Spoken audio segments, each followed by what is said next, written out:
നോട്ടുകൾക്ക് വിട in digital currency. മലയാളികളെ ഞെട്ടിച്ച പത്രവാർത്ത.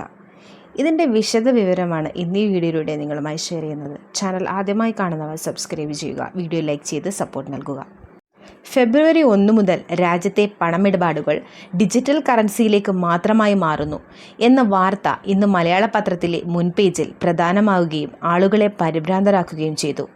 നോട്ടുകൾക്ക് വിട ഇനി ഡിജിറ്റൽ കറൻസി എന്ന തലക്കെട്ടോടെ പത്രങ്ങളിൽ പ്രസിദ്ധീകരിച്ച വാർത്തയിൽ റിസർവ് ബാങ്ക് ഓഫ് ഇന്ത്യ ഇത് സംബന്ധിച്ച് നിർദ്ദേശം നൽകിയതായി സൂചന നൽകിയിരുന്നു. വാർത്തയനുസരിച്ച് ഡിജിറ്റൽ കറൻസി പ്രാബല്യത്തിൽ വന്നതോടെ ഇന്ത്യൻ നോട്ടുകൾ പൂർണ്ണമായും പിൻവലിച്ച രാജ്യങ്ങളുടെ പട്ടികയിൽ ഉൾപ്പെടും. അതേസമയം കൈവശം പണമുള്ളവർക്ക് നിശ്ചിത കാലയളവിൽ ബാങ്കുകൾ വഴി പണം ഡിജിറ്റൽ കറൻസിയിലേക്ക് മാറ്റിയെടുക്കാനുള്ള സൗകര്യം നൽകുമായിരിക്കും എന്നുമാണ് വാർത്തയിലൂടെ ഉള്ളടക്കം. ഈ വാർത്തയുടെ വ്യക്തത ഉറപ്പാക്കാൻ ആളുകൾ ഗൂഗിളിൽ പരിശോധന നടത്തുകയും സമൂഹ മാധ്യമങ്ങളിൽ ഈ വിഷയത്തിൽ വാദപ്രതിവാദം നടത്തുകയും ചെയ്തു. എന്നാൽ സംഭവത്തിൻ്റെ യഥാർത്ഥ കാഴ്ചപ്പാട് പിന്നീടാണ് വ്യക്തമായത്. വിവരത്തിൻ്റെ സത്യമെന്താണ്?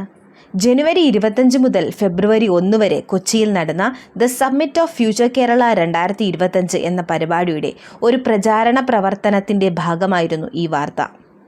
2050 കേരളത്തിലെ പത്രങ്ങളുടെ 3 പേജ് ഇങ്ങനെയായിരിക്കണമെന്ന് ഭാവനാത്മക വീക്ഷണത്തിലാണ് പത്രത്തിൽ ഉൾപ്പെട്ടിരുന്നത്. ഭാവനാത്മക വാർത്തകൾ ഇങ്ങനെ: ആഴക്കടൽ ഇനി ആൾക്കടൽ, ഗോളാന്തര കിരീടം പങ്കിട്ട് ഭൂമിയും ചൊവ്വയും, റോബോ മന്ത്രി, ഒഴിവായി വൻ ദുരന്തം. ഈ സാങ്കല്പിക വാർത്തകളിലൂടെ ഭാവിയിലെ കാഴ്ചപ്പാടുകൾ അവതരിപ്പിക്കുന്ന ഒരു സൃഷ്ടപരമായ പ്രചാരണമാണ് നടന്നത്. ജെയിൻ ഡീഡ് UB യൂണിവേഴ്സിറ്റി കേരളത്തിലെ ഭാവി സംരംഭകത്വം, പരിസ്ഥിതി സംരക്ഷണവും ഭാവി രാഷ്ട്രീയവും ചർച്ച ചെയ്യുന്ന the summit of future Kerala 2025 ആതിഥേയത്വം വഹിക്കുന്നു. പത്രത്തിലെ മാർക്കറ്റിംഗ് ഫീച്ചർ എന്ന ചെറിയ സൂചന പലരും ശ്രദ്ധിക്കാതിരുന്നപ്പോഴാണ് ആ വാർത്ത യഥാർത്ഥമാണെന്ന് ധരിച്ച് ആളുകൾ പരിഭ്രാന്തരായത്.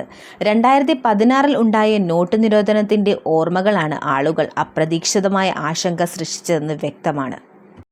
സമകാലിക വർത്തമാനങ്ങളും പ്രചാരണ പ്രവർത്തനങ്ങളും തമ്മിലുള്ള വ്യത്യാസം മനസ്സിലാക്കാൻ ആശയവിനിമയത്തിൽ കൂടുതൽ ജാഗ്രത വേണമെന്ന് ഈ സംഭവം ഒരിക്കലും മറന്നുപോകാതിരിക്കാനാവാത്ത പാഠമായി മാറുന്നു.